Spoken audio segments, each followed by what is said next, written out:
விறுவிறுப்பான அரசியல் நிகழ்வுகள் குறித்த ஆய்வுகள், நியாயங்களின் நிறம் மாறாத கூர்மையான விமர்சனங்கள், தீமைகளை சுட்டெரிக்கவும் நல்ல அரசியலை வளர்த்தெடுக்கவும் அறிவார்ந்த விவாதங்கள், இளைய தலைமுறையிடம் விழிப்புணர்வை ஊட்டும் விரிவான வரலாற்று விளக்கங்கள், கலை, இலக்கியம், ஆன்மீகம், பண்பாடுகளை படம் பிடித்து காட்டும் கருத்தோவியங்கள் வாரந்தோறும் உங்கள் தமிழருவி தர்பாரில் அணிவகுக்கும்.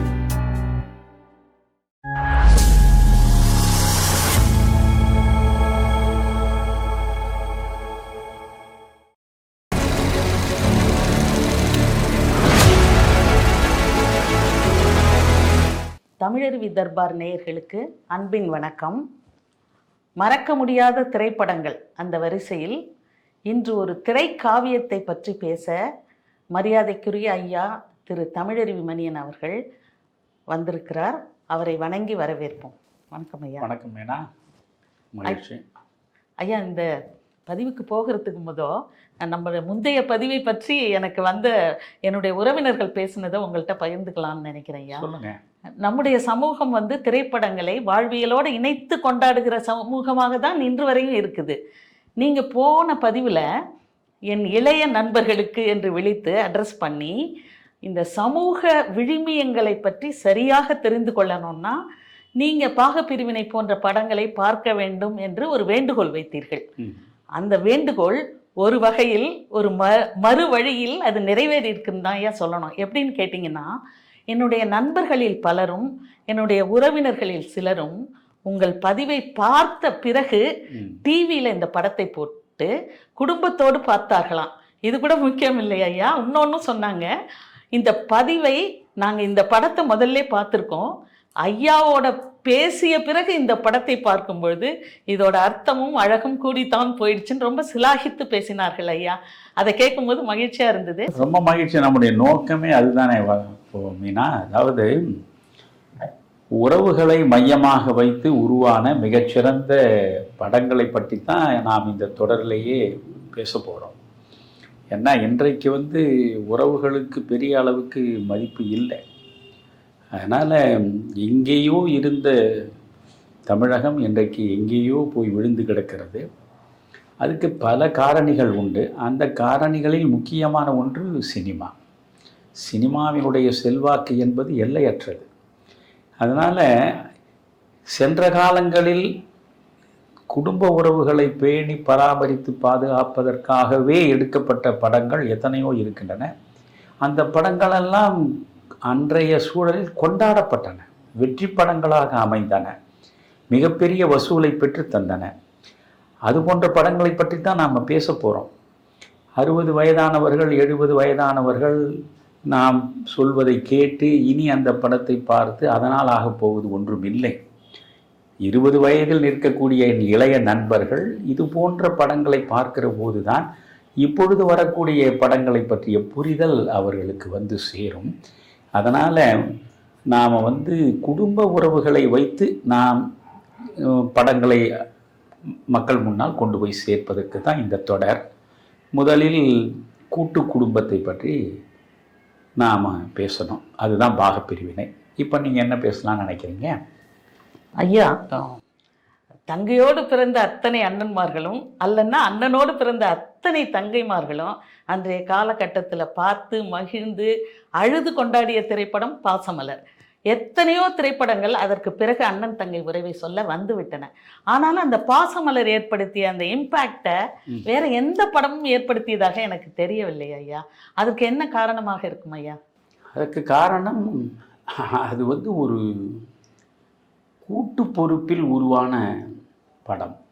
அதை பற்றி சிவாஜி கணேசன் அவர்களே ஏறக்குறைய அவருக்கு மிக நெருக்கமானவர்கள் கேட்கிற கேள்விகள், அந்த கேள்விகளுக்கு அவர் தரக்கூடிய பதில்கள் என்று ஒரு மிகச்சிறந்த புத்தகம் ஆங்கிலத்தில் வந்திருக்கிறது. அந்த ஆங்கில புத்தகத்தில் இந்த பாசமலரை பற்றி கேள்வி எழுப்புகிறார்கள். அப்பொழுது அவர் சொல்கிறார், இந்த பாசமலர் மிகச்சிறந்த படமாக உருவெடுத்ததற்கு காரணம் இந்த சிவாஜி கணேசன் மட்டும் இல்லை, அந்த குழு மனப்பான்மை. எல்லோரும் ஒன்றாக சேர்ந்து ஒரு குழுவாக இயங்கினோம். அந்த படம் மிகச்சிறப்பாக வருவதற்கு அவரவருடைய பங்களிப்பை அர்ப்பணிப்போடு வழங்கினோம். அதனுடைய விளைவாகத்தான் அந்த படம் மிகச்சிறந்த முறையில் உருவானது. அதற்கு மிக முக்கியமான காரணங்கள், அதை இயக்கிய இயக்குனர் பீம்சிங். அவர் சொல்வது முதலில் பீம் பாய் என்று தான் அவர் அன்போடு பீம்சிங்கை பற்றி குறிப்பிடுவார். அதனால் அவர் இயக்குனரைத்தான் முதலில் சொல்கிறார், இயக்குனர் பீம்சிங். அடுத்து அற்புதமாக இசையமைத்த விஸ்வநாதன் ராமமூர்த்தி, மிக மிகச் சிறப்பாக பாடல்களை எழுதிய கண்ணதாசன். இந்த 3 பேர் மிக முக்கியமானவர்கள். இவர்களை தவிர்த்துவிட்டு அந்த படத்திற்கு பங்களிப்பு தந்த நடிகர் நடிகைகளை பாருங்கள். இவ்வளவும் சிவாஜி சொல்கிறார். ஜெமினி கணேசன், சாவித்திரி, தங்கவேலு, அது மிக முக்கியமான பாத்திரத்தில் நடித்த ஞானம், PS ஞானம், இப்படி அத்தனை நடிகர்களும் நடிகையரும் சேர்ந்து அவரவருடைய பங்களிப்பை அர்ப்பணிப்போடு தந்ததனுடைய விளைவில் உருவான ஒரு கூட்டு முயற்சி. அந்த கூட்டு முயற்சியில் கனிந்து மலர்ந்து மனம் வீசியது தான் பாசமலர் என்று சொல்கிறார். அதற்கு பின்னால் எத்தனையோ படங்கள் இருக்கின்றன. அண்ணன் தங்கை உறவுகளை வைத்து வந்திருக்கின்றன. எம்ஜிஆருடைய படம் கூட நினைத்ததை முடித்தவன் என்ற ஒரு படம் ஏறக்குறைய அண்ணன் தங்கை உறவை சார்ந்து தான் அந்த படம் இருக்கும். ஆனால் அந்த படத்தில் அண்ணன் தங்கை உறவை பற்றிய காட்சிகளை விட எம்ஜிஆருடைய ஒரு படம் எப்படி ஒரு ஃபார்முலாவுக்கு உட்பட்டு இருக்குமோ அந்த ஃபார்முலாவின் படி காதல், சண்டை, நகைச்சுவை என்று அது திசை மாறிவிடுகிறது. ஓரளவு மகேந்திரன் இயக்கிய முள்ளும் மலரும் படம் நீங்கள் குறிப்பிட்டு சொல்லலாம். அண்ணன் தங்கை உறவு பற்றி இதே மாதிரி ஒரு அற்புதமான தமிழ் திரையுலகம் கண்ட இயக்குனர் மகேந்திரன். ஆக இயக்குனருடைய பங்களிப்பு, பின்னாளில் மிகச்சிறந்த இயக்குனராக அதற்கு முன்பு மிகச்சிறந்த ஒளிப்பதிவு சாதனையாளராக இருந்த பாலு மகேந்திரா, அவருடைய ஒளிப்பதிவு. அதில் பிறகு இளையராஜாவுடைய இசை, நம்ம ரஜினி அவர்கள் நடித்த பல படங்களில் மிக மிக முக்கியமான படங்கள் என்று என்னை கேட்டால் ஒரு 5-6 படங்களைத்தான் நான் சொல்லுவேன். அந்த 5-6 படங்களில் மிக முக்கியமான படம் முள்ளும் மலரும். அதில் அவரும் துரதிருஷ்டவசமாக சின்னஞ்சிறு வயதிலேயே தற்கொலை செய்து கொண்டு இந்த மண்ணை விட்டு பிரிந்த சோபா, இந்த இருவருக்கும் இடையில் இருக்கக்கூடிய அந்த பாச உணர்வை மிக அழகாக வெளிப்படுத்திய படம் அது.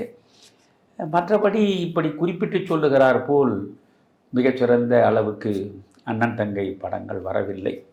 சிவாஜி கணேசனும் மீண்டும் அண்ணன் தங்கை பாசத்தோடு ஒரு படம் நடித்திருக்கிறார். அது இந்த பாசமலருக்கு பக்கத்தில் கூட வராது.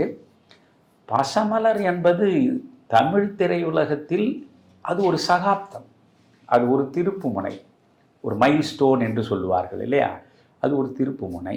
எனவே அந்த பாசமலரை பற்றி இன்று நாம் பேசுவது என்பது உண்மையிலேயே எனக்கு பரவசத்தை தரக்கூடிய ஒரு சுகானுபவம். சொல்லுங்கள். ஆமாம் ஐயா, சொல்லுவாங்க அண்ணன் தங்கையா நடித்த பிறகு சிவாஜி கணேசனும் சாவித்திரியும் பேரா நடித்த படங்கள் கூட அதுக்கு பிறகு ஓடவில்லை என்று சில கேள்விப்பட்டிருக்கோம் ஐயா, அது உண்மையா ஐயா? உண்மையிலும் உண்மை. அதாவது பாசமலர் படம் வெள்ளி விழா கொண்டாடியது. பார்த்தவர்கள் அத்துணை பேருமே ஒரு அண்ணனும் தங்கையும் என்றால் இப்படித்தான் இருக்க வேண்டும், இப்படி இருந்தால்தான் அவர்கள் அண்ணன் தங்கை என்பது போல அவரவருடைய மனங்களுக்குள் கல்வெட்டாக அந்த சித்திரம் பதிந்து விட்டது, அண்ணன் தங்கை என்ற உறவு. அதற்கு அடுத்து உடனடியாக வந்த படம் KS கோபாலகிருஷ்ணனுடைய பங்களிப்பில் உருவெடுத்தது எல்லாம் உனக்காக என்று. மிக நல்ல படம்.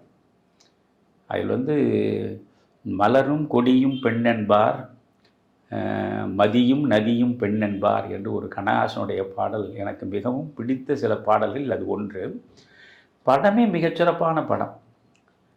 தேர்தலை மையமாக வைத்து அந்த குடும்பம், அரசியல் இந்த இரண்டுக்கும் இடையே சிவாஜி கணேசனுக்கு ஏற்படக்கூடிய மனப்போராட்டங்கள், கால் ஊனமாகிவிட்ட சாவித்திரி, அந்த சாவித்திரியோடு சம்பந்தப்பட்ட காட்சிகள் எல்லாமே தொடக்கம் தொட்டு கடைசி வரையில் ஒரு நீரோடை போல் அந்த படம் செல்லும்.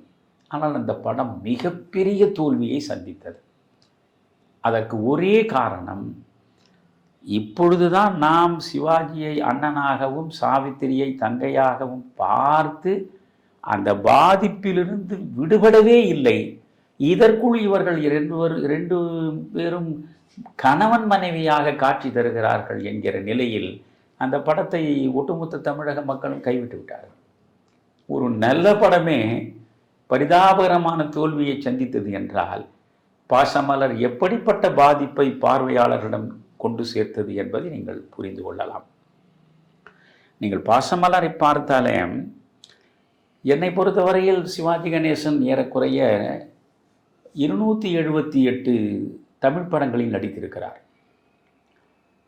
மற்ற மொழி படங்கள் எல்லாவற்றையும் சேர்த்தால் 305 படங்களில் நடித்திருக்கிறார் அவர். இந்த 278 தமிழ் படங்களில் குறிப்பிடத்தக்க படங்கள், கொண்டாடப்பட்ட படங்கள், என்னுடைய தாயோடு கரம் கோர்த்து சென்றபடி நான் பார்த்து மகிழ்ந்த படங்கள் எல்லாமே 1961 தான் வந்தது. 1961 தான் பாவ மன்னிப்பு வருகிறது. அதே ஆண்டில்தான் பாசமலர் வருகிறது. அதே ஆண்டில்தான் பாலும் பழம் வருகிறது. அதே ஆண்டில்தான் கப்பலோட்டிய தமிழனும் வருகிறது.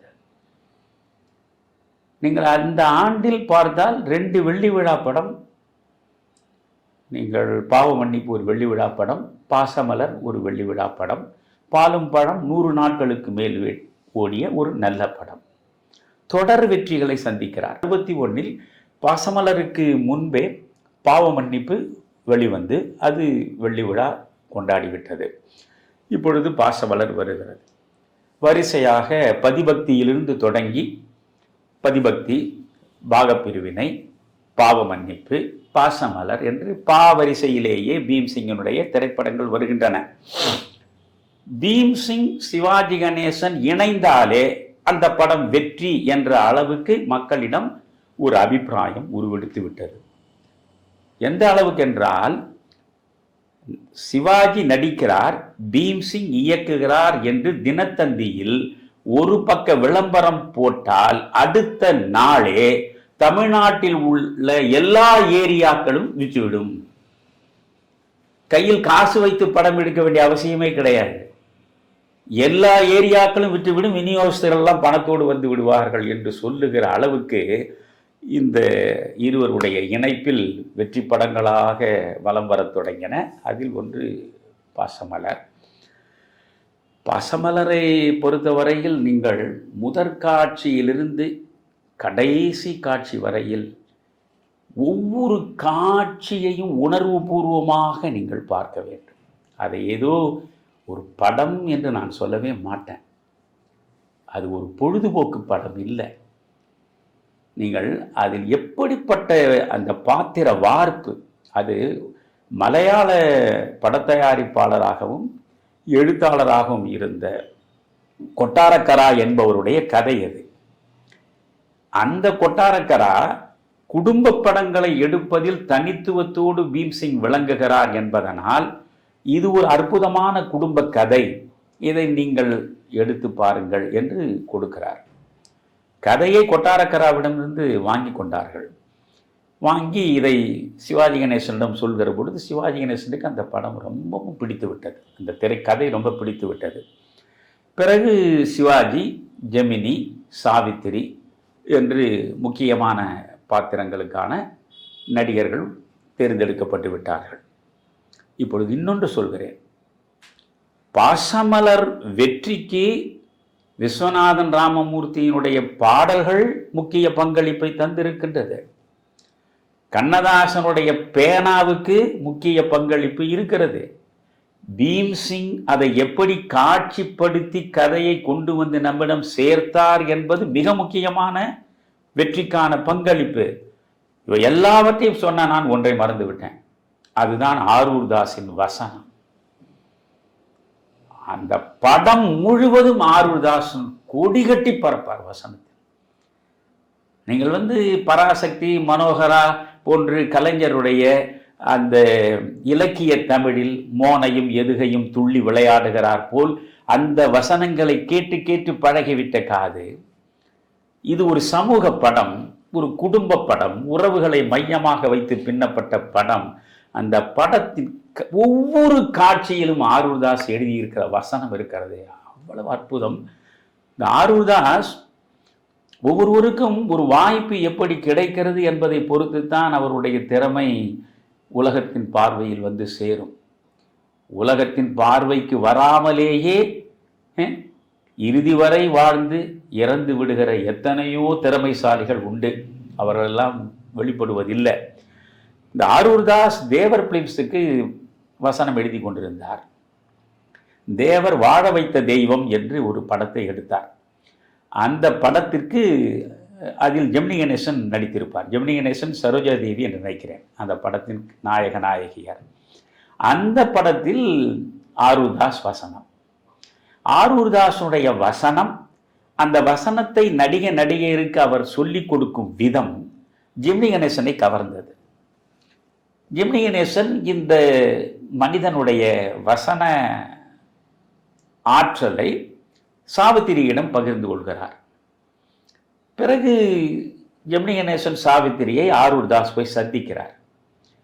சந்தித்து பேசுகிற பொழுது இவர்களுக்கு இடையிலே ஒரு நல்ல நட்பு வளர்கிறது. இப்பொழுது இந்த பாசமலர் படம் எடுக்கப் போகிறார்கள். பாசமலர் படம் எடுக்கப் போகிறார்கள் என்றவுடன் ஆரூர் தாஸை அழைத்து கொண்டு நெப்டியூன் ஸ்டுடியோ, பழைய நெப்டியூன் ஸ்டுடியோ, இப்பொழுது அதுதான் சத்யா ஸ்டுடியோ. சத்யா ஸ்டுடியோ இருக்கிறது, எம்ஜிஆருடையதாக இருந்து இப்போ சத்யா வளாகம்னு இருக்கிறது.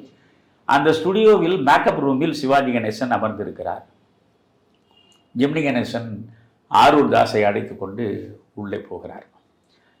சிவாஜி கணேசனுக்கும் ஜெமினி கணேசனுக்கும் இடையே 8 ஆண்டுகள் வயது வித்தியாசம் உண்டு. சிவாஜியை விட 8 ஆண்டுகள் மூத்தவர் ஜெமினி கணேசன்.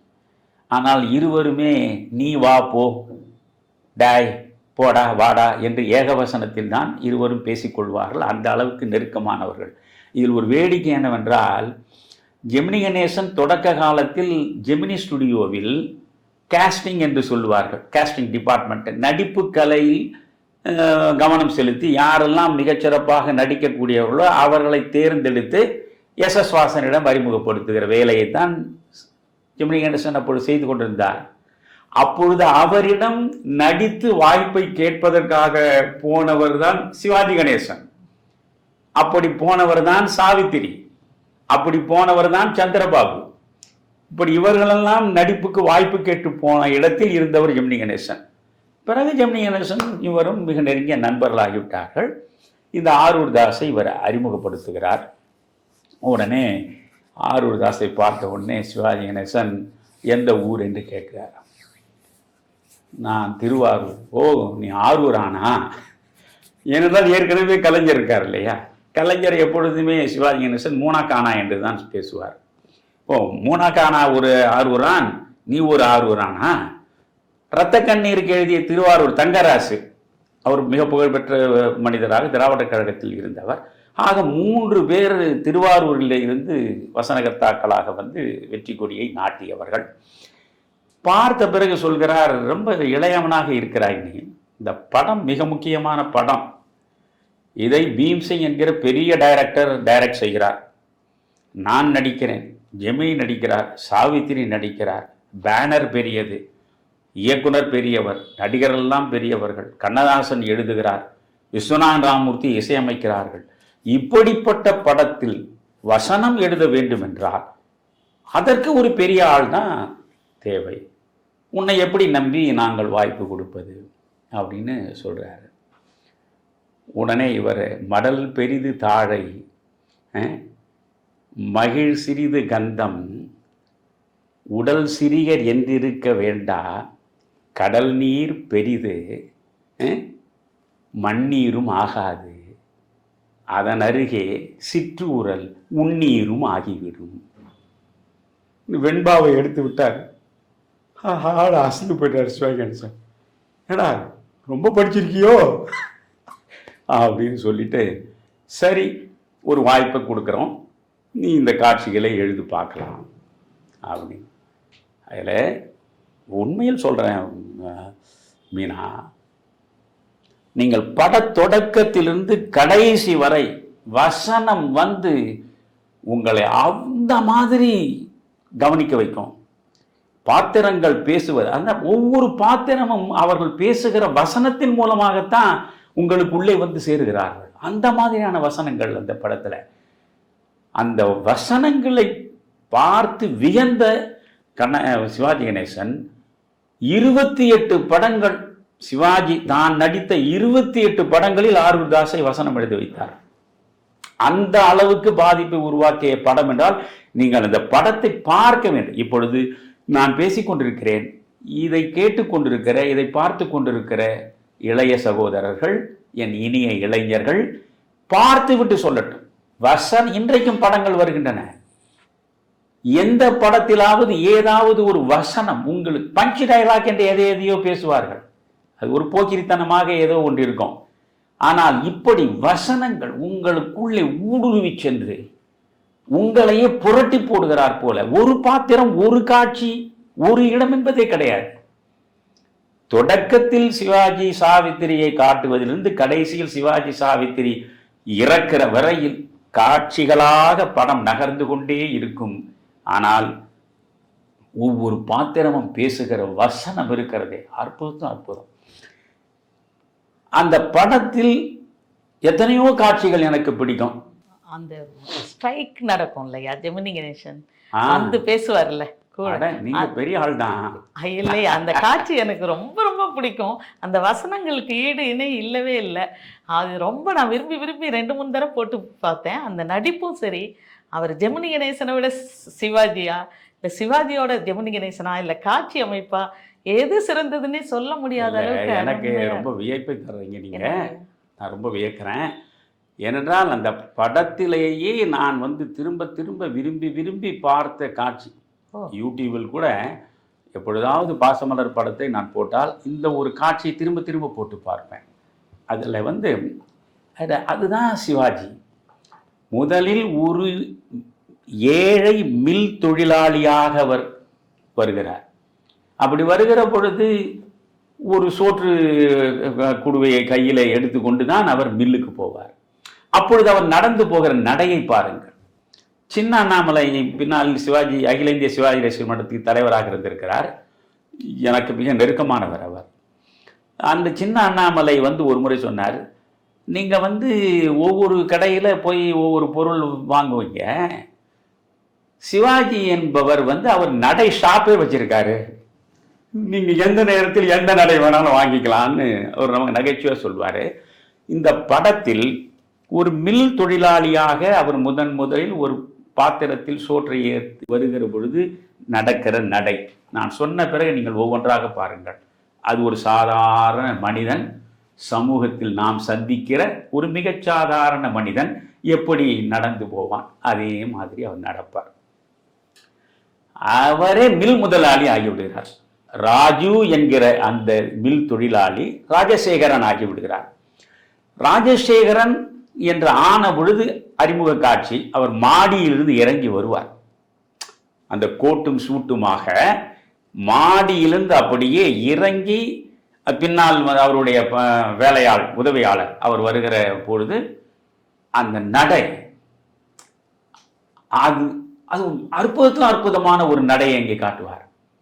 இதே சிவாஜி கடைசியில் சகலத்தையும் தங்கைக்காக துறந்து விட்டு தரித்திர நாராயணனாக மாறி ஊர் முழுவதும் சுற்றி களைத்து சாவை சந்திக்கக்கூடிய தருணத்தில் அவர் ஒரு பெட்டியை எடுத்துக்கொண்டு இந்த குழந்தையை கையில் வைத்துக்கொண்டு நடந்து வருவாரே ஒரு நடை, அதை பாருங்கள்.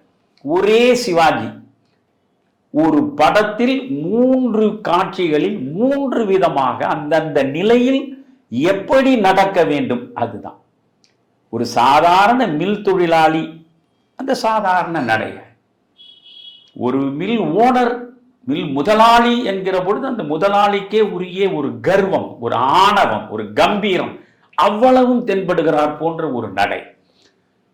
வாழ்வில் எல்லாவற்றையும் பாசத்திற்காக தோற்று தொலைத்து விட்டு சாவை சந்திக்கக்கூடிய அளவுக்கு எல்லா சோதனைகளையும் கண்ட நிலையில் நடக்கக்கூடிய கடைசியான ஒரு நடை. இந்த 3 நடைகளை பார்த்தாலே சிவாஜி ஒரு மகா கலைஞன் என்பது நமக்கு தானாகவே தெரியும். இப்பொழுது அவர் உள்ளே வந்து உட்கார்கிறார். இப்போ நிறைய நான் ஏற்கனவே சொல்றேன், படத்தை பார்க்க வேண்டாம், ஆனால் படம் முழுவதையும் நான் சொல்ல மாட்டேன். இப்பொழுது சிவாஜியும் ஜெமினி கணேசன் 2 பேரும் அந்த மில்லில் வேலை பார்த்த சக ஊழியர்கள். இப்பொழுது சிவாஜி அந்த மில்லினுடைய உரிமையாளர், இவர் அந்த மில்லில் பணியாற்றுகிற ஒரு ஊழியர் ஜெமினி கணேசன். ஜெமினி கணேசன் ஒரு 10 ஆட்களோடு உள்ளே வருவார். சிவாஜி கணேசன் ஒரு முதலாளிக்குரிய கம்பீரத்தோடு அவர் அப்படியே அந்த நாற்காலியில் அமர்ந்திருப்பார். நீங்கள் பார்த்தால் எந்த பெரிய மனிதனிடமும் நீங்கள் சென்றால் நீங்கள் உள்ளே நுழைந்தவுடன் உடனே பார்க்க மாட்டான். அப்பொழுதுதான் ஏதோ ரொம்ப வேறு எதையோ முக்கியமாக சிந்திப்பது போல, எதையோ கவனிப்பது போல, உங்களை ஒரு 2 நிமிடமாவது நிற்க வைத்து பார்ப்பதில் அவனுக்கு உண்டான அந்த ஆணவம் என்ற ஒன்று, ஈகோ என்ற ஒன்று இருக்கிறது, அதை நிறைவு செய்து கொள்வது அப்படித்தான். அதற்கு பிறகுதான் அவன் நிமிர்ந்து பார்ப்பான். அதே போல இவர்கள் உள்ளே வருகிற போது சிவாஜி அப்படியே பொறுமையாக ஏதோ ஒன்றை பார்ப்பது போல இருப்பார். மெல்ல நிமிர்ந்து பார்ப்பார். இவன் 10 ஆட்களோடு வந்து நிற்கிறார். ஜெமினி கணேசனை பார்க்க ஏற்கனவே வந்து இதற்கு முந்தைய காட்சி தான் சாவித்திரியுடைய பிறந்த நாள். அந்த பிறந்த நாளுக்கு ஊரில் உள்ள மிகப்பெரிய கோடீஸ்வரர்கள், மிகப்பெரிய ஆட்கள் வரிசை வரிசையாக பரிசு பொருள்களை சுமந்து கொண்டு உள்ளே வருகிறார்கள். அவற்றையெல்லாம் சாவித்திரி பெற்றுக் கொண்டிருக்கிறார். அந்த நேரத்தில் ஜெமினி கணேசன் கூனி குறுகி ஒரு மல்லிகை பொட்டலத்தை மட்டுமே கையிலே எடுத்துக்கொண்டு வருகிறார். இவ்வளவு பேர் இவ்வளவு பரிசு பொருட்களை கொண்டு போகிற பொழுது நாம் இந்த அற்ப மல்லிகை பூவை கொண்டு போய் எப்படி தருவது என்ற தயக்கத்தோடு அவர் திரும்புவார். உடனே சாவித்திரி பார்த்து விடுவார். பார்த்து விட்டு வருவார். என்ன, நீங்க உங்களுக்காகத்தான் நான் காத்திருக்கேன் அப்படின்னு சொல்லுவாங்க. அதெல்லாம் தான் ஆரூர்தாஸ் வசனம், சின்ன சின்ன வசனங்கள். அவர் சொல்வார், இல்லை பெரிய பெரிய ஆட்கள் எல்லாம் ஏராளமான பரிசுகளோடு வந்திருக்கிறாங்க, நான் இந்த ஒரு சாதாரண மல்லிகை பூவோடு வந்து எனக்கே கூச்சமாக இருக்குது அப்படின்னு சொல்வார். அந்த பெரிய பெரிய ஆட்கள் எல்லாம் வந்திருப்பது என்னுடைய அண்ணனுக்காக, நீங்கள் வந்திருப்பது எனக்காக, உங்களுக்காகத்தான் நான் காத்து கொண்டிருக்கிறேன் சொல்கிறார். அந்த பூவை கொடுக்கிறான். ஜெமினி கணேசன் கொடுப்பார். நீங்களே என் தலையில் வைத்து விடுங்கள் என்கிறான். தலையில் வைக்கிற பொழுது சிவாஜி கணேசன் அவருடைய நெருங்கிய மிகப்பெரிய பணக்காரர் ரத்தனம் என்ற பாத்திரம் அவரோடு சேர்ந்து வருவார். வருகிற பொழுது பார்த்து விடுகிறார். அவரால் பொறுத்து கொள்ள முடியவில்லை. காரணம், மிகப்பெரிய பணக்கார ஒரு இளைஞனை இந்த தங்கைக்காக மனம் முடித்து வைப்பதற்கு அவர் ஏற்கனவே ஏற்பாடு செய்திருக்கிறார். இவன் நம்முடைய மில்லில் வேலை பார்க்கக்கூடிய ஒரு கூலியாள், நம்முடைய பழைய நண்பனாக இருந்தாலும் அவன் ஒரு கூலியாள். அவன் எப்படி என்னுடைய தங்கையின் கூந்தலில் மலரை வைப்பது? உடனே இவர் உள்ளே போய் அவனை மேல் ஆனந்தா வா என்று உள்ளே அழைத்து கொண்டு போய் அடி உதையெல்லாம் காட்ட மாட்டான். அதுதான் அழகு. கதவு மூடப்பட்டிருக்கும், உள்ளே வந்து பெரிய கைகலப்பு நடக்கிறது என்பதை உணர்த்தி இருப்பார்கள். அதற்கு பிறகு அடி வாங்கி உதடு முழுவதும் ரத்தம் கசிந்த நிலையில் உன்னை நான் பார்த்து கொள்கிறேன் என்று கோபத்தோடு ஜெமினி கணேசன் வெளியேறி விடுவார். இதுதான் வந்து இதனுடைய பின்புலம். இப்பொழுது அந்த ஜெமினி கணேசன் தொழிலாளிகளோடு வந்து சிவாஜியை பார்க்கிறார். இவர் பேசாமல் அவன் ஜெமினி கணேசன் நிமிர்ந்து பார்க்காமல் அப்படியே பார்ப்பார். உடனே ஜெமினி சொல்வார், இவர்களையெல்லாம் எதற்காக நீ வேலையிலிருந்து நீக்கினாய் அப்படின்னு கேட்பார். உடனே அவர் மெல்ல நிமிர்ந்து பார். ஐயோ, அதையெல்லாம் நீங்கள், அதாவது தாஜ்மஹால் இப்படி இருக்கும் அப்படி இருக்கும், பௌர்ணமி நிலா வெளிச்சத்தில் நீங்கள் போய் நின்று தாஜ்மஹாலை பார்த்தால் அது எப்படியெல்லாம் இருக்கும் தெரியுமா என்று உலக புகழ்பெற்ற கவிஞனாக இருந்து 1000 பக்கங்களில் வர்ணித்தாலும் நேரில் சென்று காணக்கூடிய அனுபவத்தை அது தராது. அது போலதான் இதுவும். அவர் அப்படியே சிவாஜி பார்ப்பார். இவர்களையெல்லாம் எதற்காக நீ வேலையிலிருந்து நீக்கினாய்? ஆட்குறைப்பு செய்ய வேண்டும் என்று அவசியம் இருந்தது, அதனால் நீக்கினேன். இதை கேட்பதற்கு நீ யார் என்று ஆணவமாக கேட்பார். இவர்களில் நானும் ஒருவன், எனக்கு கேட்பதற்கு உரிமை இருக்கிறது. தனக்கென்று வாழ்வது சுயநலம், பிறருக்காக பாடுபடுவதுதான் பொது நலம். இது ஜெமினி கணேசனுடைய வசனம். அந்த நேரத்தில் பென்சில் ஒன்று எடுத்து, பேனா கத்தியை எடுத்து அப்படி சீவிக்கினேன். பொது நலம், அதை சிவாஜி சொல்ற அழகை நீங்க பார்க்கலாம். பொது நலம். பொரியில் பலகாரம் வைப்பது எலியின் பசியை போக்குவதற்கா? அந்த இடத்துல வசனம் உச்சகட்டம் இருக்கும். பொரியில் பலகாரம் வைப்பது எலியின் பசியை போக்குவதற்கா? புற்றுக்கு முன்னாலே நின்று மகுடி ஊதுவது நாகத்தை நாதத்தால் குளிரச் செய்வதற்கா? காட்டில் குழிபறிப்பது யானை ஓய்வு பெறுவதற்கா? கணையை வில்லில் பூட்டுவது கலைமானிடம் வேடிக்கை காட்டுவதற்கா? இல்லை, அடுத்தவனு துன்புறுத்தி இன்பம் காணுகிற பேய் வெறி அது. அந்த பேய் வெறி உனக்கு இருக்கிறது அப்படின்னு சிவாஜி பேசுவார். அது சிவாஜியுடைய டயலாக். அவர் பேசுறது நம்ம பார்க்கணும். அந்த பேய் வெறி உனக்கு உன்னை செஞ்சவனேன்னு சொல்லுவார். இல்லை, அந்த பேய் வெறி எனக்கு இல்லை. ஒளியை தந்து தன் உடலையே உருக்கிக் கொள்கிறதே மெழுகுவர்த்தி,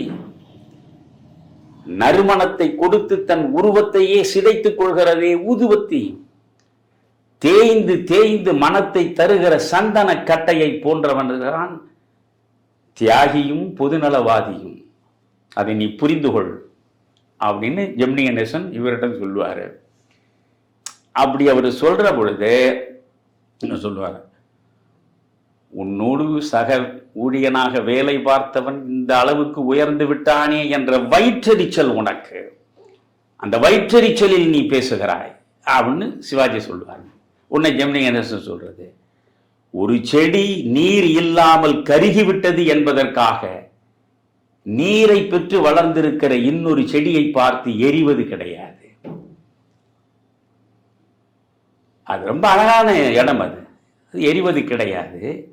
நான் தன்னம்பிக்கையை கொண்டவன், தன்னம்பிக்கையில் பிறந்தவன். என்னை நீ இந்த வயிற்றெரிச்சல் கொண்டவனாக சொல்வது கையாலாகாத வேற எவனிடமாவது போய் சொல் அப்படின்னு அவர் ரொம்ப கோபமா சொல்லுவான். உடனே சிவாஜி அந்த வெள்ளைக்காரன் பேசுற மாதிரியே இருக்கும் சிவாஜி கணேசன் இங்கிலீஷ். அதெல்லாம் உடனே சிவாஜி அந்த கோபத்தை சொல்வார். Mister Anand, I am the sole proprietor of this concern. I can do whatever I want. என்ன அழகா சொல்றாரு. Mister Anand, I am the sole proprietor of this concern. I can do whatever I want. அது ஜெமினி கணேசன் அதுக்கு அழகா ஈடு கொடுத்தே சொல்வார். Those days have gone, mister Raju அப்படின்னு அவர் திருப்பி சொல்வார். அதுல உச்சமே என்னன்னா,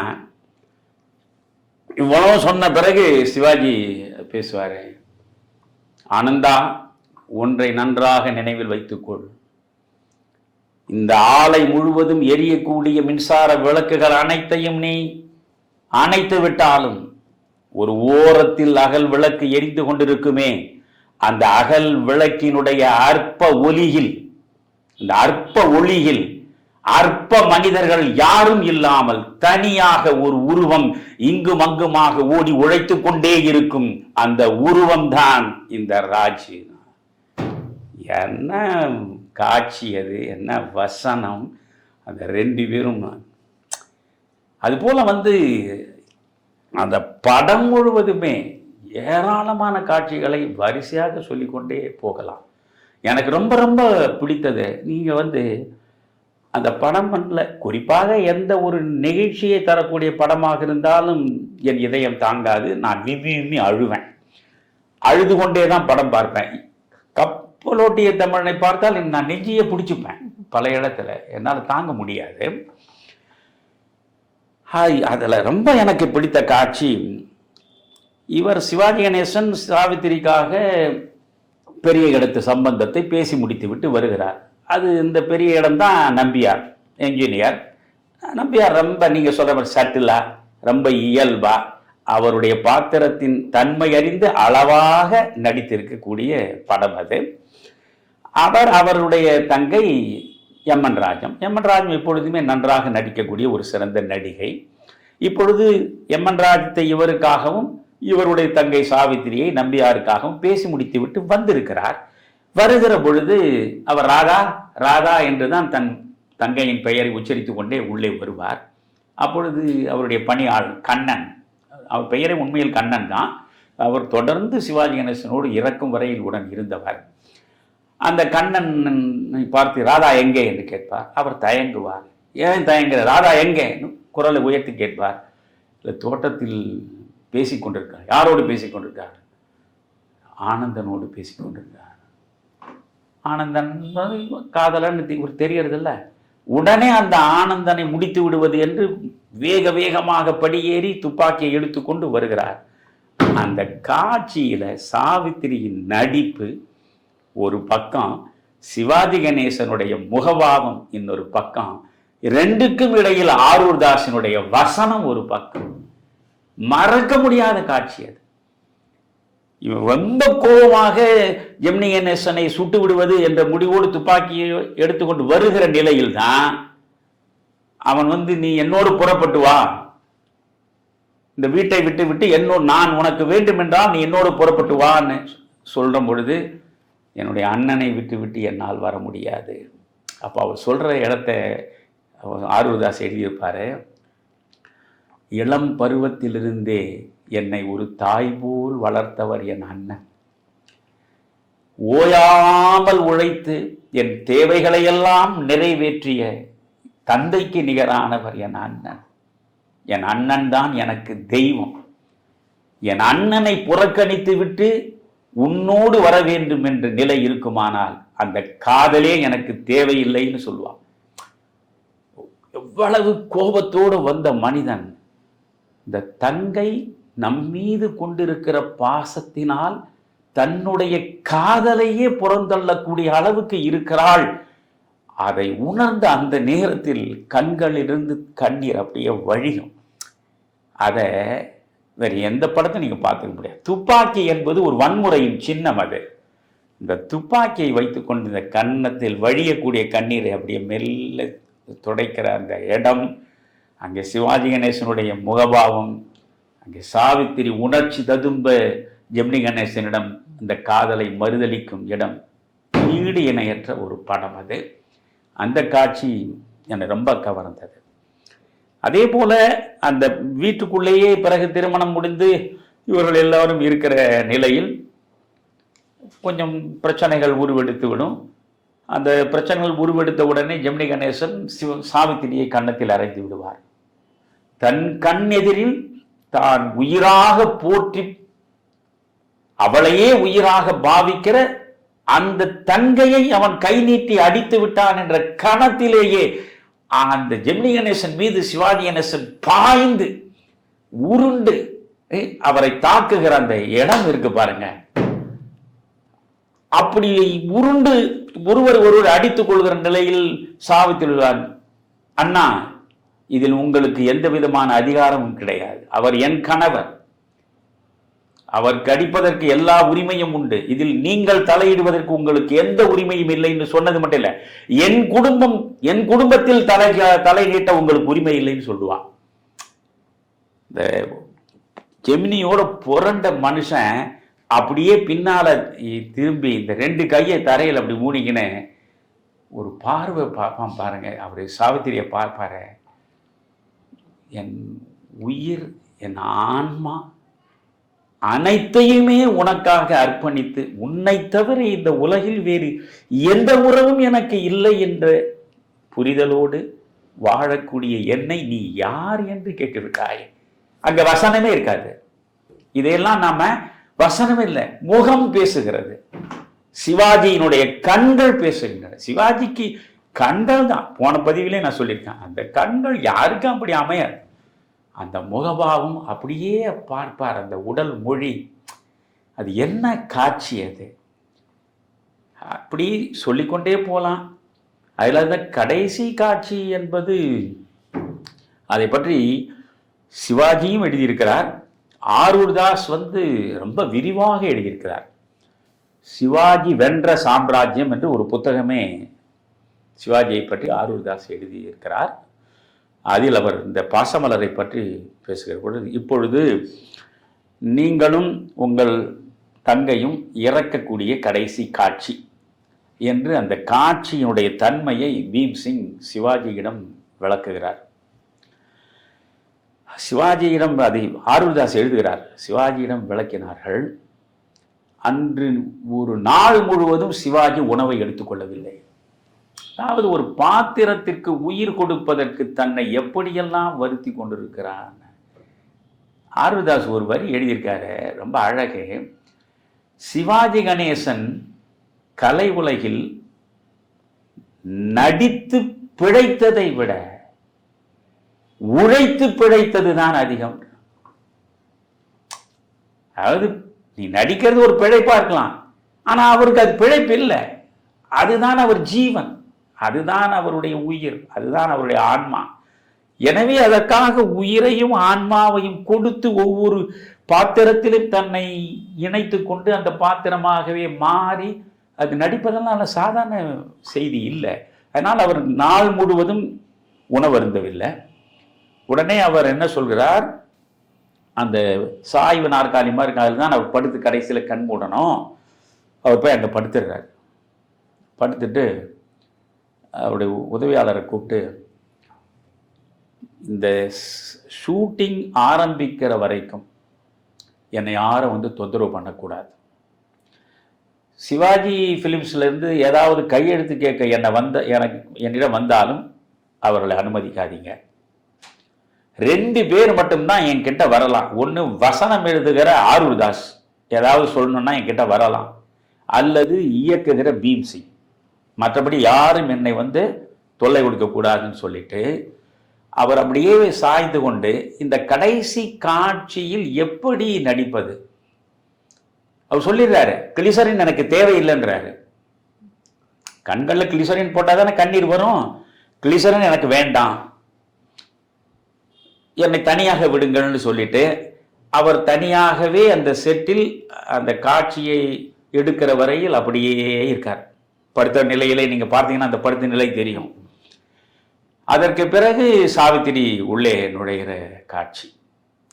அந்த படம் பாருங்க, சாவித்திரியினுடைய முகம் அவ்வளவு அழகாக, யார் யார் யார் அவள் யாரோ என்று ஜெமினியோடு காதல் பாடல் பாடிக்கொண்டு போகிற ஓடி இருக்கிற அந்த அழகு முகம், இந்த கடைசி காட்சியில் சிவாஜி கணேசனை அண்ணனை பார்ப்பதற்காக துடித்து தவித்து ஓடி வருகிற பொழுது அந்த முகத்தை நீங்க பாருங்க, அப்படியே கருத்து சோகம் கவிந்த நிலையில சாவித்திரி உள்ளே நுழைவார்.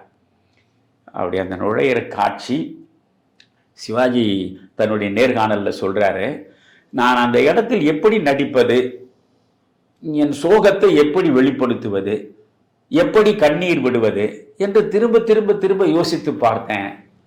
எனக்கு சரியாக மனதுக்குள் சிக்கலை. கப்பலோட்டிய தமிழிலும் இதே மாதிரி ஒரு காட்சியில நான் கண்ணீர் விட்டு அழ வேண்டும் என்பதற்கு எப்படி அழுவது என்று பல முறை மனதுக்குள் நினைத்து எனக்கு ஒரு முடிவுக்கு வர முடியவில்லை. ஆனால் அந்த காட்சியை எடுத்த பொழுது மிகச்சரியாக என்னால் என் உணர்ச்சியை காட்ட முடிந்தது. அதே போன்று இந்த படத்திலும் நான் யோசித்து பார்க்கிறேன், இது ஒரு அற்புதமான இறுதி காட்சி, இது பார்வையாளர்கள் அத்தனை பேரையும் கலங்க செய்ய வேண்டிய காட்சி. இதில் நாம் எப்படி நம்முடைய நடிப்பை வெளிப்படுத்துவது என்று யோசிக்கிறேன். எனக்கு ரொம்ப திகைப்பாகத்தான் இருந்தது. ஆனால் அங்கே டேக் ரெடி டேக் என்ற சத்தம் கேட்ட அடுத்த கணமே எனக்கு ஒரு தங்கை இருந்து அந்த தங்கையின் மீது என் உயிரையே வைத்து அவளுக்காகவே நான் உருகி உருகி வாழ்ந்த நிலையில் என் தங்கை இறந்து விட்டால் அந்த நேரத்தில் என் மனம் எப்படி இருக்கும், என் நிலை எப்படி இருக்கும் என்று என் நெஞ்சுக்குள் ஒரு உணர்வை நான் கொண்டு வந்தேன். அவ்வளவுதான். கிளிசரின் இல்லை, ஒன்றும் இல்லை, கண்களில் கண்ணீர் வழிய அந்த காட்சி அமைந்தது. அது ஆருதாஸ் எழுதுகிறாரு, இந்த படம் அந்த காட்சி எடுக்கிற பொழுது கைவீசம்மா கைவீசு அந்த பாடலை சிவாஜி கணேசன் சொல்லுகிற இடம். பிறகு இந்த 2 குழந்தைகளையும் மார்பில் அணைத்து கொண்டு எங்களுக்கும் காலம் வரும் என்று திரும்பி திரும்பி பாடிய நிலையில் கீழே விழுந்து சாகிற அந்த கட்டம். இந்த காட்சியை எடுத்த நிலையில் ஸ்டுடியோவில் உள்ள லைட் பாயில் இருந்து பீம்சிங் வரை அத்தனை பேரும் கண்ணீர் விட்டு அழுதார்கள். படம் பார்த்து நாம் அழுததில்லை, காட்சியை எடுத்தவர்களே அந்த நேரத்தில் இது வெறுமனே படம்தான், அங்கே நடிக்கிறார்கள், நாம் படம் எடுக்கிறோம் என்பதெல்லாம் இல்லை. ஒரு அத்வைத நிலையில் அத்தனை பேர் ஒன்றிவிட்டு கண்ணீர் விட்ட நிலையில் இருந்திருக்கிறார்கள். சிவாஜி சொல்கிறார், அந்த காட்சி முடிந்த பிறகு நான் தெளிந்து விட்டேன், ஆனால் பழைய நிலையை சாவித்திரி அடைவதற்கு 1 மணி நேரத்திற்கு மேல் ஆனது. அந்த மாதிரி சாவித்திரி அந்த அண்ணனுடைய மறைவை அவர் எப்படி ஏற்று தான் இறப்பை தழுவுகிறார் என்பதை வெளிப்படுத்திய விதம் இருக்கே, அது மறக்க முடியாதது என்று சொல்வார். அதனால் அந்த படத்தை நான் இப்பொழுதும் சொல்கிறேன், எத்தனையோ படங்கள் வருகின்றன தமிழில், ஆனால் இந்த படம் நீங்கள் ஒரு 3 மணி நேர தவம், அது 3 மணி நேரம், அது 180 நிமிடம் அந்த படம் ஓடுகிறது. அது 3 மணி நேர வாழ்க்கை தவம். பாசம் என்றால் என்ன? ஒரு அண்ணன் தங்கை மீது எப்படி உயிரையே கொடுப்பதற்கும் தயாராக இருக்கக்கூடிய அந்த உன்னத பாச உறவு. அந்த படம் பார்க்கும் போதெல்லாம் நான் நினைப்பேன், அவர் ராஜசேகரனாக உயர்ந்தார், ஏராளமான சொத்துக்களை சேர்த்தார், அவற்றையெல்லாம் தங்கைக்கு அவர் கொடுக்க முடிந்தது. இந்த ராஜசேகரனே ஒரு பரம ஏழை. என்னோடு உடன் பிறந்தவர்கள் 3 சகோதரிகள், 3 பேருமே என்னிடம் எல்லையற்ற அன்பை செலுத்தியவர்கள். அந்த 3 பேருமே மிகச்சிறப்பாக வாழ்கிறார்கள் என்று சொல்ல முடியாது. அந்த 3 பேருமே சாதாரண நிலையிலே தான் இருக்கிறார்கள். நானே மிகச் சாதாரண நிலையில் இருக்கக்கூடிய வாழ்க்கை முறை. இதில் அவர்களுக்கு எந்த வகையிலும் என்னால் உதவ முடியாது. அதனால் இந்த படத்தை பார்க்கிற பொழுது இப்படித்தான் நமக்கும் தங்கையர்கள் வாய்த்தார்கள். ஆனால் சிவாஜி ராதாவுக்கு செய்ததை போல, ராஜசேகரன் ராதாவுக்கு செய்ததை போல தமிழரின் மன்னியன் உடன் பிறந்த தங்கைகளுக்கு செய்ய முடியவில்லையே என்கிற வருத்தம் ஒரு பக்கம் இருந்தாலும், இப்படிப்பட்ட வாழ்வை மேற்கொள்ளக்கூடியவன் இப்படித்தான் இருக்க முடியும். என்னிடம் அவர்கள் எதையும் எதிர்பார்ப்பதும் கிடையாது. நான் அண்ணன் என்கிற முறையில் அவன் இதை தந்திருக்க வேண்டும், அதை தந்திருக்க வேண்டும் என்று அவர்கள் எதிர்பார்க்கவும் இல்லை. ஆனால் இவர் இப்படி சொந்த வாழ்வையே நினைந்து பார்த்து அதற்குள் நம்மை நாமே மறுவாசிப்பு செய்யக்கூடிய அளவுக்கு அந்த படம் நம்மை பாதிக்கிறது. அந்த படத்தை பார்த்த பிறகு எந்த ஒரு மனிதனாவது தன் உடன் பிறந்தவளை துச்சமாக மதிப்பானா? இன்றைக்கு சொத்து தகராறு என்று வருகிற பொழுது தலையையே வெட்டி எறிந்து விடுகிறான் இல்லையா? பணம் மட்டும்தான் இன்றைக்கு பிரதானம் என்று ஆகிவிட்ட ஒரு சமூக வாழ்வில் பாசத்திற்கு இடமே இல்லாமல் போய்விட்டது, உறவுகளுக்கு இடமே இல்லாமல் போய்விட்டது. ஆனால் அந்த உறவை மீண்டும் நீங்கள் புதுப்பித்துக் கொள்ள வேண்டும் என்றால் பாசம் என்பது எப்படிப்பட்டது, அது எவ்வளவு எவ்வளவு வலியை தரும், எவ்வளவு இழப்பை தரும், எவ்வளவு தியாகத்தை நாம் செய்ய வேண்டி இருக்கும் அந்த பாசத்தை மையமாக வைத்து என்பதையெல்லாம் மிக அற்புதமாக வெளிப்படுத்திய உன்னதமான திரைப்படம் அது. அந்த படத்தில் பாடல்கள், உங்களுக்கு எது பாடல் ரொம்ப பிடிக்கும் மீனா?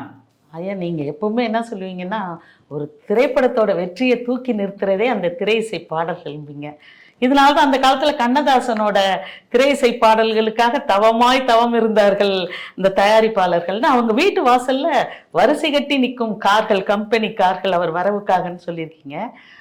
கண்ணதாசனோட இசையில ரொம்ப இனிமையா இருக்கும். அதுல எம்எஸ்வியோட இசையும் சேரும்பொழுது அந்த சர்க்கரை பந்தலில் தேன் மாறி பொழிந்தது போல தான் இருக்கும். எனக்கு ரொம்ப அதுல பிடித்த பாடல் வந்து மலர்ந்தும் மலராத பாடல் தான் பிடிக்கும். தமிழனாய் பிறந்த ஒவ்வொருவருக்கும் பிடித்த பாடல் அது. ஏறக்குறைய யோசியுங்கள், 1961 வந்த படம் இன்றைக்கு 2025, ஏறக்குறைய 64 ஆண்டுகள் முடிந்து விட்டன. நேற்றைக்கு முன்தினம் ஒரு பாட்டை இப்பொழுது வந்த படத்தில் கேட்டால் இன்று உங்களால் சொல்ல முடியாது. அது எந்த பாதிப்பையும் நமக்கு தருவதும் கிடையாது. 64 ஆண்டுகளாக அந்த பாடல் இன்னமும் நம் இதயத்தில் ஒலித்து கொண்டே இருக்கிறது.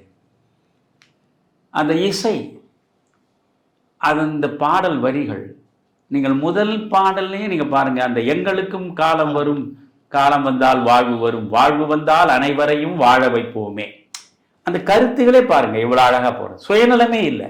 எங்களுக்கும் காலம் வரும், காலம் வந்தால் வாழ்வு வரும், வாழ்வு வந்தால் அனைவரையும் வாழ வைப்போமே என்று அந்த முதல் பாடல்ல, பாடல் முழுவதும் அற்புதமாக கண்ணதாசன் எழுதியிருப்பார்.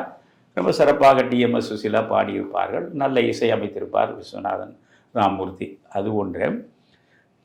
அதே மாதிரி 2 அழகான பாடல்கள். நான் இதற்காக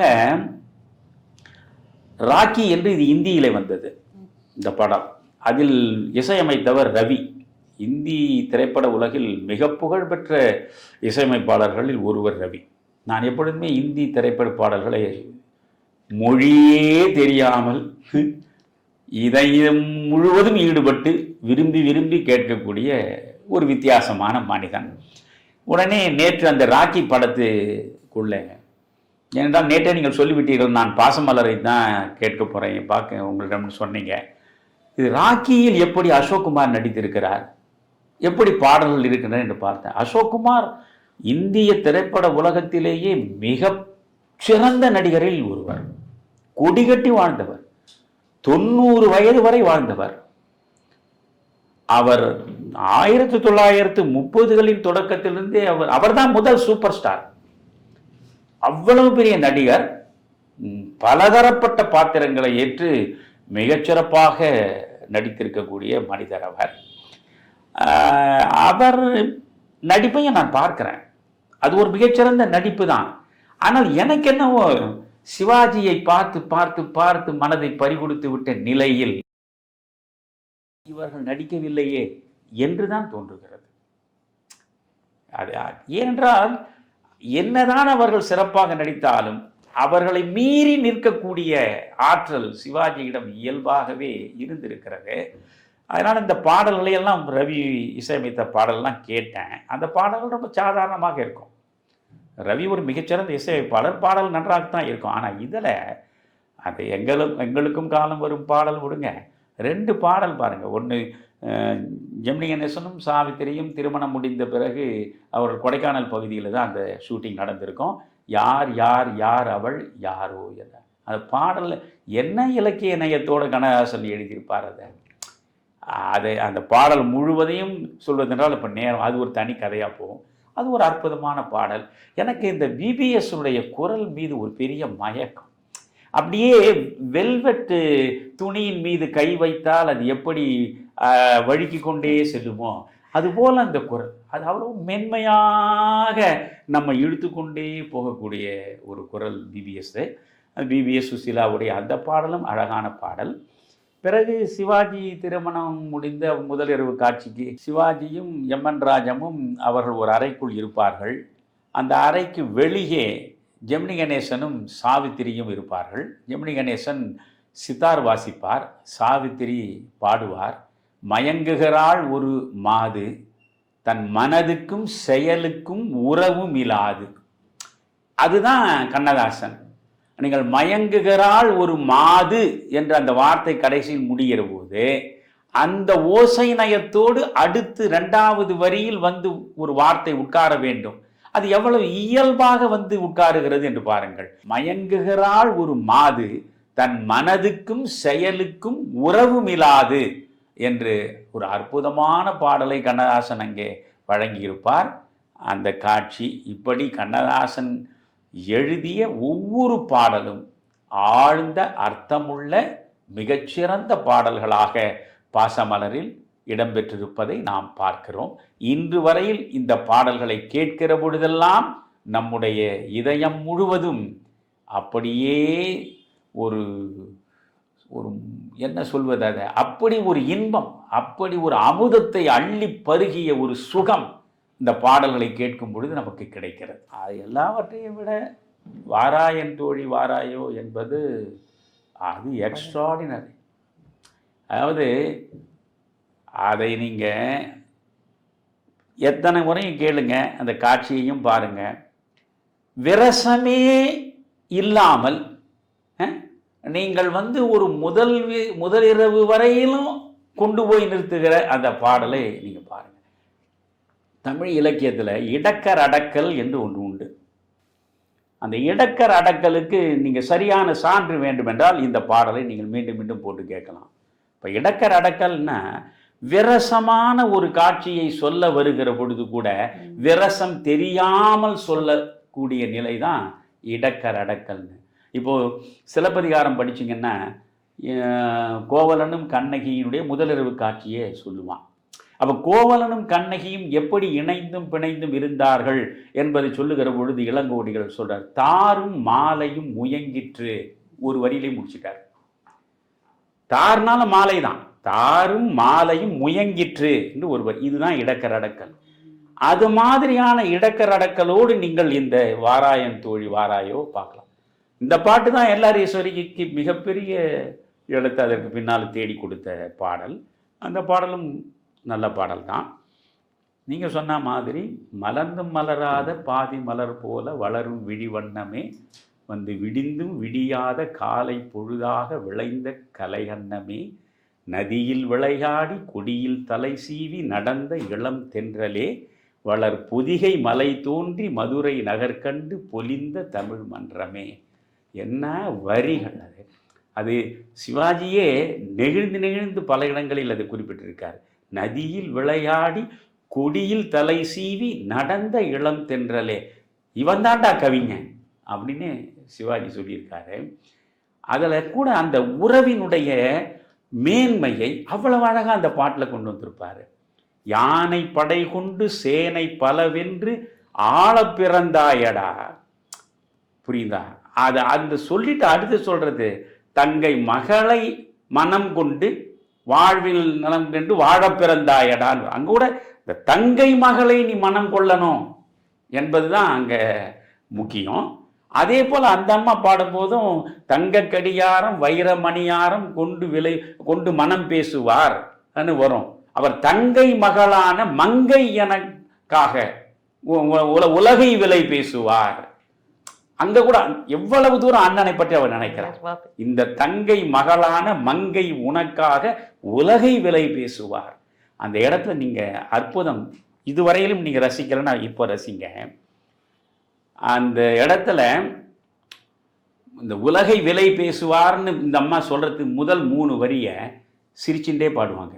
தங்க கடிகாரம் வைர மணியாரம் தந்து மனம் பேசுவார் சொல்லும்போது அந்த அம்மாவுடைய முகம் நல்லா மலர்ந்து சிரித்தபடி அதை பாடுவாங்க. அடுத்து உடனடியாகவே அந்த முகம் அப்படியே மாறும்.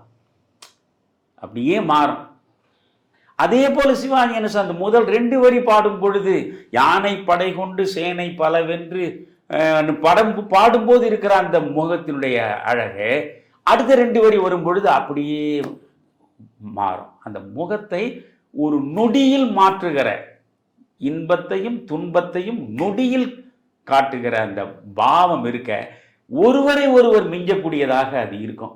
அதில் எனக்கு ரொம்ப ரொம்ப பிடிச்சது, சிறகில் என்னை மூடி அருமை மகள் போல வளர்த்த கதை சொல்லவா, கனவில் நினையாத காலம் இடை வந்து பிரித்த கதை சொல்லவா. அந்த அம்மா சொல்வா, கண்ணின் மணி போல மணியின் நிழல் போல கலந்து பிறந்தோமடா, இந்த மண்ணும் கடல்வானும் மறைந்து முடிந்தாலும் மறக்க முடியாதடா, உறவை பிரிக்க முடியாதடா. என்ன அழகு! எப்படி அந்த கண்ணதாசன் எழுதின பாடல், அதற்கு இசை. நீங்கள் கண்ணாபுன்னா இசையே இருக்காது. ஒரு வயலின், ராமமூர்த்தியுடைய வயலின் அப்படியே இழையோடும் அந்த பாடலில் அந்த காட்சியை நீங்கள் இன்றைய இளைஞர்கள் இதையெல்லாம் இவர்கள் பார்க்கணும்.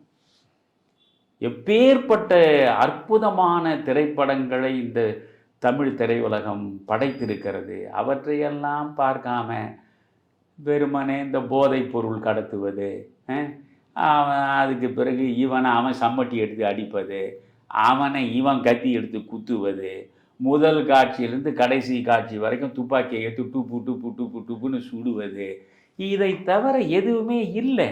கற்பனை வறட்சி. இன்றைக்கு கதையே இல்லை, கற்பனை வளம் இல்லை. இன்றைக்கு வந்திருக்கிற இயக்குநர்களுக்கு ஒரு காட்சிக்கு காட்சி எப்படி கற்பனை நயத்தோடு நகர்த்த வேண்டும் என்ற புரிதலே இல்லை. வெறுமனே வன்முறை களமாக, போதை கலாச்சாரத்தினுடைய இருப்பிடமாக இன்றைக்கு திரைப்படத்தை கொண்டு வந்து சேர்த்து விட்டார்கள் இவர்கள். ஒரு முறை நீங்கள் பாகப்பிரிவினையை பார்த்துவிட்டு அடுத்து ஒரு முறை பாசமலரை பாருங்கள். நீங்கள் எவ்வளவு மேன்மையான இடத்தில் இருந்த திரை உலகம் இன்றைக்கு எவ்வளவு கீழான நிலைக்கு சரிந்து கிடக்கிறது என்பதை அறியலாம். இதை அறிந்து கொள்ள வேண்டும் என்றால் அந்த படங்களையும் பார்த்துவிட்டு இந்த படங்களையும் பார்த்தால்தான் புரியும். ஆனால் என்னை பொறுத்தவரை இந்த படங்களை எல்லாம் நான் பார்ப்பதற்கு என் ஆயுளில் ஒரு நொடியை கூட நான் இழக்க தயாராக இல்லை. இந்த படங்களை பார்த்து என் ஆயுளில் ஒரு குறிப்பிட்ட நேரத்தை இழப்பதை விட அந்த படத்தையே மீண்டும் மீண்டும் பார்த்து பரவசப்படுவதற்குத்தான் என் மனம் விரும்பும். எனவே இப்பொழுது நான் வேண்டிக் கொள்வது வழக்கமாக, என்னுடைய அன்பிற்கினிய இளைஞர்களே, அத்தனை பேரும் உங்களுக்காக இல்லை என்றாலும் எனக்காக பாசமலர் பாருங்கள். அந்த பாசமலரை பார்க்கிற பொழுதுதான் தங்கையும் அண்ணனும் எப்படி வாழ வேண்டும், சகோதர பாசம் என்பது எவ்வளவு உன்னதமானது என்பதை உங்களால் புரிந்து கொள்ள முடியும்.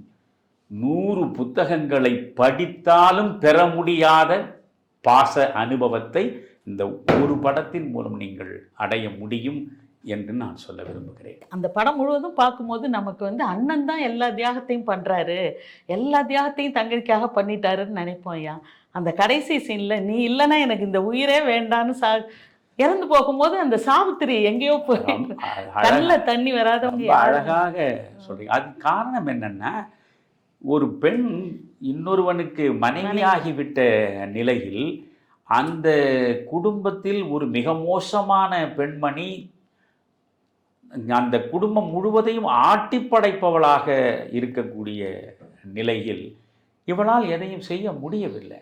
அது கையேறு நிலையில்தான் அவள் காட்சி தருகிறாள். ஆனால் அந்த அண்ணனுக்காகவே அவள் உயிரை வைத்துக்கொண்டு உருகுகிறாள். அதனால தான் இந்த காதலே எனக்கு வேண்டாம், என் அண்ணனை நீ இழித்தும் பழித்தும் பேசுவதாக இருந்தால் உன்னுடைய காதலே எனக்கு வேண்டாம் என்று புறந்தள்ளக்கூடிய அளவுக்கு அந்த பாசம் தானே தலை தூக்கி நிற்கிறது. அதே அவளுடைய அத்தை 1000 கொடுமைகளை செய்கிற பொழுதும் பொறுத்து கொள்ளுகிற அந்த தங்கை அண்ணனை பற்றி குறைவான வார்த்தைகளை மலினமாக பேசுகிற அந்த கணத்தில் அவள் பொங்கி எழுகிறாள். எந்த இடத்திலும் தன்னுடைய அண்ணனை அவள் விட்டு கொடுக்கவே இல்லை. நீங்கள் சொன்ன மாதிரி கடைசி நேரத்தில் அண்ணன் தான் என் உயிர், என் அண்ணனே உயிரை இழந்து விட்ட பிறகு இந்த உயிர் எனக்கு எதற்கு என்று அந்த கணத்திலேயே உயிரை இழக்கிறாள. என்ன காட்சி! பேசுவதென்றால் நாள் முழுவதும் பேசலாம். இந்த டிப் ஆஃப் தி ஐஸ்பர்க் என்று சொல்வார்கள் ஆங்கிலத்தில். அப்படி அந்த பனிக்கட்டியின் ஒரு முனையை மட்டும்தான் தொட்டு காட்டி இருக்கிறேன். மற்றபடி ஒரு மிக நல்ல படத்தை பற்றி பேசுவதற்கான சூழல் அமைந்ததில் மகிழ்ச்சி மேனா. அது மட்டும் இல்லாமல் ஐயா, நீங்கள் சொன்ன மாதிரி இந்த வன்முறை திரைப்படங்கள் தியேட்டரில் உட்காந்து நம்ம படம் பார்க்கும்போது எங்கே நம்ம மூஞ்சில ரத்தம் தெரிச்சிருக்கோன்னு தொட்டு பார்க்குற அளவுக்கு பார்க்குறவங்கெல்லாம் வெட்டி தள்ளுறாங்க, எதிர வர்றவங்கெல்லாம் சுட்டு தள்ளும் இந்த திரைப்படங்கள். நீங்கள் அது போன்ற படங்களுக்கு போகக்கூடாது. அதுதான் நான் என்ன சொல்கிறேன், இவ்வளவு மோசமாக இந்த படம் இருக்கிறது என்றால் அந்த படத்திற்கு நீங்கள் ஏன் போகிறீங்க? உண்மை ஐயா. உங்கள் காசை நீங்கள் ஏன் விரயப்படுத்துறீங்க? உங்கள் நேரம், இழந்தால் பெற முடியாத நேரத்தை நீங்கள் ஏன் வீணாக்குறீங்க? அதனால் இது போன்ற படங்களை புறந்தள்ள வேண்டும். இந்த பதிவுகள்லாம் கேட்டால் அந்த முடிவுக்கு தான் நானும் இனிமேல் வருவேன் ஐயா. நிச்சயம். ரொம்ப ரொம்ப ரொம்ப மகிழ்ச்சி மீனா. இந்த பதிவினை கேட்ட அத்தனை தங்கைமார்களுக்கும், தமிழகத்தின் தங்கைமார்கள் அத்தனை பேருக்கும் அண்ணனின் பற்றிய எண்ணம்தான் மேலோங்கி இருக்கும் என்பது நிச்சயம். மற்றும் ஒரு பதிவிற்காக உங்களைப் போல் நாங்களும் காத்திருக்கிறோம். வணக்கம்.